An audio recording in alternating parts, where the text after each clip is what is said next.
Looping, c'est le nom d'un festival, édition 7. Ça a déjà commencé et c'est pas loin de chez nous, de nos studios à Coulugné-Chamiers et plus précisément dans les quartiers Jacqueline Auriol. Mais pour savoir tout sur la programmation de ce festival, aujourd'hui Marc Pichelin qui est chez nous, bonjour.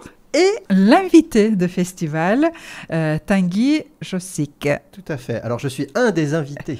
Un des invités. Pas l'invité. Vous êtes nombreux à être invités. On est nombreux, ouais. Voilà. Marc, Looping, c'est écrit L-O-O-P-I-N-G, édition 7. Alors pourquoi Looping? Exactement, pourquoi? Parce qu'on est toujours dans la cité HLM Jacqueline Auriol, qui avant d'être une cité HLM qui a été construite à la fin des années 40, début des années 50, le terrain sur lequel a été construite cette cité était un terrain d'aviation en fait. Donc depuis qu'on est installé là, donc quand je dis on, c'est la compagnie Ouidir sur le programme Culture Proche, qui est un programme de résidence d'artistes sur ces quartiers. On travaille sur l'imaginaire de l'aviation. Voilà, donc on a créé le journal Le Voltigeur, on a ouvert le Cockpit, qui est un lieu culturel de proximité dans le quartier, et on organise le festival Looping. Voilà. On travaille sur ces questions de comment on est à la fois terre à terre et en lien avec ce qui se vit là, dans le réel, et en même temps comment on prend un peu d'envol et de hauteur pour parler des sujets de société. Voilà. Et le festival Looping, du coup, par rapport aux activités qu'on mène toute l'année avec les habitants et toutes les activités avec les associations et les partenaires qu'on a sur le quartier. Le festival Looping est un temps fort de fin de saison, un petit peu, qui permet de montrer des travaux qui sont travaillés toute l'année, mais qui ne sont pas forcément très visibles. Par exemple, on a mardi... on montre le travail des ateliers qu'on a menés avec l'école Jeanne Leroy du quartier. Donc c'est un travail qui est un peu invisible, puisque c'est le boulot que les artistes réalisent avec les élèves de l'école. Et donc on travaille à ce temps fort pour essayer de montrer un peu toutes ces actions, toutes ces activités qui se développent sur le quartier et qu'on ne voit pas forcément. Voilà. On ne voit pas, mais il y a le travail de création et pendant ce festival, tout doit être un petit peu plus visible. Comme vous dites, il y a poésie, jardinage, exposition et barbecue. Donc, toutes ces rencontres, tous ces invités qui viennent et qui, malgré que pendant cette période, comme vous avez dit, c'était pas tellement visible, pendant ce festival, deviendra vraiment visible et réel parce que les artistes seront là. Ils sont présents. Comme vous, oui. Oui, donc juste pour faire la transition avec la présence de Tanguy aujourd'hui, c'est que on aurait pu rajouter bande dessinée aussi dans la liste des choses qu'on présente, parce que là on a ouvert le festival vendredi avec une exposition Ratiche. Ratiche, c'est le personnage qu'on s'est créé, qui fait l'objet de bandes dessinées plutôt pour enfants, jeunesse, auquel donc participe Tanguy. Et donc la semaine dernière, on avait une équipe de dessinateurs qui était là pour monter l'exposition. Et donc l'exposition, c'est vraiment le travail qu'on fait toute l'année avec des auteurs qui viennent travailler là-dessus, sur le quartier, au Cockpit, et qui montrent leur boulot dans une exposition, dont le travail de Tanguy qui est exposé donc depuis vendredi. On se tourne vers vous, Tanguy. Vous êtes dessinateur, c'est ça? Alors moi, je suis enseignant et dessinateur à Nantes. Et du coup, je n'ai l'occasion de venir à Chamiers que sur mes temps de vacances pour travailler. Et cette fois-ci, je viens pour travailler sur le numéro 4 de Ratiche. Mais au préalable, j'ai aussi travaillé sur le quartier, sur des projets d'envergure, puisque j'ai été appelé un an après le départ du projet monté par Ouidir, qui s'appelait encore à l'époque Vagabondage 932. Et moi, j'ai accompagné avec Marc, qui était là pour interroger les gens et puis capturer des récits. J'étais là pour accompagner le projet de destruction d'un des bâtiments de la cité Jacqueline Auriol, qui était le bâtiment C. On a collecté là des récits que je dessinais sur l'immeuble qui était en train de se déconstruire et que moi j'étais en train de reconstruire sous la forme d'une maquette dans laquelle j'investissais par le dessin les récits que Marc et moi nous allions chercher à droite et à gauche. Des gens qui ont habité sur du très long terme ou sur du plus court terme le bâtiment C. Voilà. Et vous avez parlé aussi de Ratiche. Alors, qu'est-ce que c'est? Ratiche, pour ceux qui ont suivi, ils savent, mais là, vous parlez déjà de 4e édition. Marc disait que c'est une... Alors, je ne sais pas comment on la qualifie, c'est une bande dessinée, mais qui est aussi une revue. C'est-à-dire qu'on retrouve dans les 4 numéros les mêmes personnages qui vivent des aventures très différentes à chaque fois et qui sont dans le contexte de Chamiers. En fait, ce sont ni plus ni moins que des habitants qui ont pris la forme là d'animaux pour raconter d'une manière un peu plus lisible encore leur vie au quotidien. Tout ce qu'on trouve finalement dans la vie du quartier, on le retrouve ici, comment dirais-je, poussé à son paroxysme sous le trait de dessinateurs et de dessinatrices qui cachent les habitants et les habitantes sous d'autres apparences. Voilà. Et du coup, bien évidemment, il y a au cœur de Ratiche toute la densité de ce qui se passe dans un village ou ici dans un quartier. On y trouve évidemment des gentils, des moins gentils, on y trouve des communautés très différentes. Et évidemment, ça traverse là les 4 numéros de Ratiche. En fait, sous des apparences tout à fait mignonnes, Marc a écrit quelque chose qui a une profondeur sociale, psychologique, qui dépasse très largement là, le cadre même d'une lecture juste pour des enfants. Moi, à Nantes, par exemple, il y a beaucoup de gens que je croise et qui lisent Ratiche, sans même savoir parfois que je travaille dedans, y trouvant là un contenu pointu en fait sur ce qui se passe dans la vie contemporaine. Ce festival accueille les artistes, mais les habitants aussi sont invités à participer et il y a certains ateliers qui sont conçus où vous puissiez travailler ensemble, les artistes et les habitants de ces lieux. Oui, alors là, ça va même un petit peu plus loin que ça. Ça, c'est un peu ce qu'on faisait depuis le début, c'est-à-dire avant d'ouvrir le cockpit. Le cockpit est ouvert depuis presque 1 an. Il a ouvert le 1er juillet 2023. Donc on va fêter les 2 ans. Et avant ça, en fait, on était vraiment nomades dans le quartier. C'est-à-dire qu'on n'avait pas de lieu dédié. Et on avait fait le pari que l'ensemble du quartier HLM était un lieu culturel, était un espace culturel potentiel. Donc on pouvait faire une expo sur un mur, on pouvait faire une performance sur une murette, on pouvait faire des concerts ou des rencontres dans un jardin, etc. Et là, avec l'ouverture du cockpit, on a vraiment un lieu dédié à la fois pour les activités culturelles, mais aussi pour faire atelier pour les artistes. Donc les artistes sont beaucoup plus faciles à repérer, ils ont un lieu de travail. Donc on peut venir les rencontrer, on peut venir boire un café avec eux, on peut venir voir une expo comme c'est le cas aujourd'hui, on peut lire un bouquin, etc. Et donc du coup on a modifié un petit peu la gouvernance de Oui-Dire pour que les habitants puissent s'impliquer dans Oui-Dire en tant qu'adhérents des gens ou membres du CA. Et donc du coup les habitants aujourd'hui sont acteurs même du lieu, c'est-à-dire qu'ils participent de l'organisation du festival. Des fois c'est juste des choses un peu physiques parce qu'il faut trimballer des chaises ou coller des affiches, mais ils participent aussi de l'accueil des artistes, du montage des expos, voilà, et puis de la réflexion autour de comment on mène un festival comme ça, une activité culturelle dans un quartier de ce type-là. Donc le lieu, le cockpit par définition, il est poreux, quoi. C'est un lieu ouvert et il est poreux entre différentes cultures, mais il est poreux aussi entre la pratique artistique et le public, enfin les gens qui vivent là, et il est poreux dans sa gouvernance. Voilà. Il n'est pas question que ce soit des spécialistes de la culture qui dirigent le lieu, mais que le lieu soit aussi dirigé par des gens qui s'intéressent aux activités qu'on mène. Et le jardin, qui se crée pas loin, juste à l'entrée de ce local.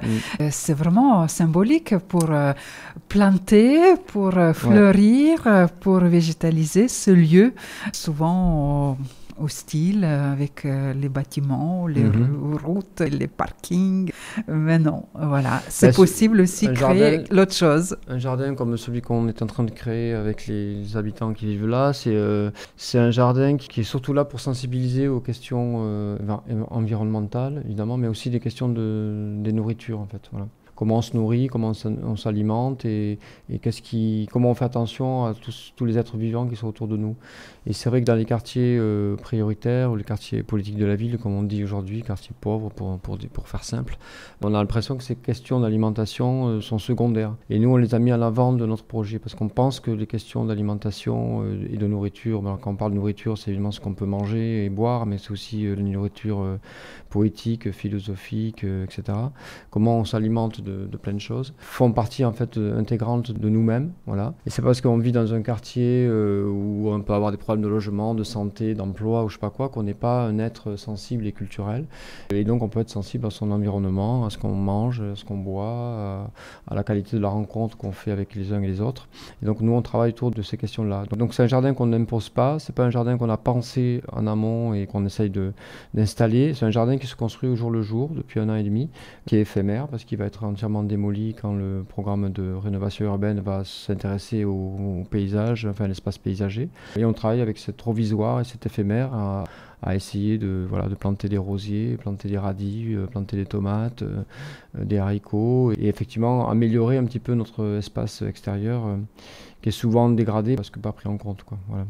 Si on revient dans ce festival Looping, vous sera pas que le jardinage, il y a aussi les expositions, comme vous avez dit de ce soir, mais aussi il y a les autres invités. Peut-être, Marc, vous pouvez rapidement dire qui vous avez invité, qui seront les artistes présents pendant ce festival. Donc, dans cette idée de faire d'un festival comme Looping un moment de temps fort qui permet de mettre en avant le travail qu'on fait toute l'année, là on s'est appuyé à la fois sur le travail que fait l'équipe de Ratiche, mais aussi on a un artiste qui s'appelle Fafa de Bègle, qui nous vient de Bordeaux et qui est installé à Périgueux depuis moins de 6 mois et qui découvre le Périgord. Voilà. Il se trouve que c'est un artiste qui fait du dessin sur le motif, donc plutôt du dessin d'observation, beaucoup. Donc il est arrivé dans le Périgord et puis il marche et puis il dessine les rues de Périgueux, les rues de Chamiers, des fois il va un peu plus loin, les paysages. Voilà. Il découvre notre région par le dessin.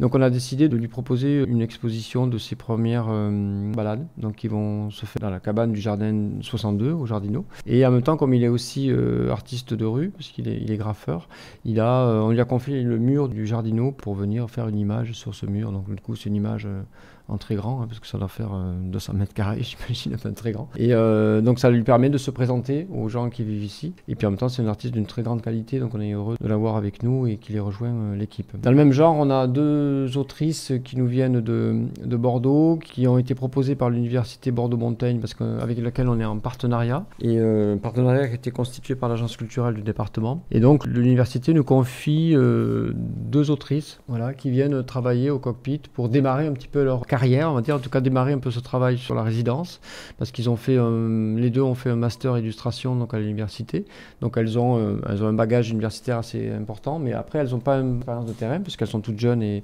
toutes jeunes diplômées. Et donc du coup le cockpit leur permet de venir commencer à travailler sur ce type de proposition, c'est-à-dire en gros comment on travaille dans une relation avec le réel et avec un territoire. Projet territoire, on dit de façon un peu simple aujourd'hui. Et donc du coup, elles ont déjà passé un petit peu de temps avec nous cette année et elles viennent faire une exposition Premier Pas, où elles vont toutes les 2 assembler leurs images. Et donc elles ont une partie du cockpit dans laquelle elles vont venir exposer et montrer leurs premiers travaux. Voilà, ça ce sera vendredi soir. Oui, et le festival se termine 27. Ouais, avec un spectacle qui est donc dans le jardin, parce que le jardin, on l'a aussi aménagé pour accueillir ce spectacle sous forme de guinguette provisoire et végétale. Donc on a un plasticien qui est Joël Thépeau, qui est aussi jardinier, qui aménage cet espace avec les habitants. Donc il y a un espace de jardin, mais aussi un espace scénographique, un espace de sculpture, d'art plastique. Et donc on va jouer des textes de Marion Renaud, qui est aussi une poétesse qui est avec nous là, et avec qui on a démarré un projet de réflexion autour de ce jardin, de l'écriture à partir de la parole des habitants. Et donc elle a écrit un texte qu'elle va dire vendredi soir, et moi je fais la musique donc du spectacle. Donc tous les 3 vont présenter ce qu'on travaille depuis 6 mois avec les habitants, qui sera la conclusion du festival, la clôture. Enfin la clôture, ce sera plutôt le barbecue qui suivra, mais voilà. C'est ça la marque, convivialité, rencontre, échange et la création qui peut venir des artistes confirmés et des citoyens. On prend un festival au sens étymologique aussi, hein. Pour nous c'est un festival avec une programmation artistique et une proposition culturelle, mais c'est aussi festif par définition, et on essaye de voir comment on crée aussi du festif dans des espaces où il y en a peu en fait. Et vous, Tanguy, quand vous venez ici en Dordogne, dans ce quartier, est-ce que vous voyez quelques particularités de ce quartier, Jacqueline Auriol? Moi, je suis, dès la première fois, venu sur le quartier. En fait, la première fois que je suis venu sur Chamiers, j'ai même pas été à Périgueux. C'est-à-dire que, pour moi, le Périgord, c'était Chamiers jusqu'à un certain moment. Bien sûr que j'y vois des particularités, des singularités. Moi, j'ai vécu dans des quartiers à Nantes. Et ici, on est vraiment dans quelque chose de dur à vivre. Moi, je suis content d'y venir très régulièrement.